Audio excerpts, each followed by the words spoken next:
We're going to straighten one knee while keeping the other bent and squeeze that hip up to the rib cage and bringing it back down and straightening the other knee, contracting the other hip to the rib cage like those two will really want to meet, and release.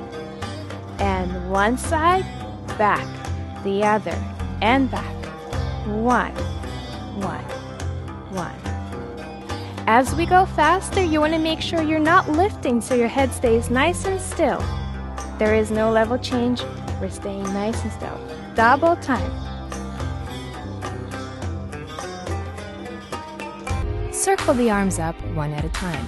Contract your abs and rotate through the torso to the left and right, pushing through both arms. Let's start again with snake arms, circle arms, and push arms.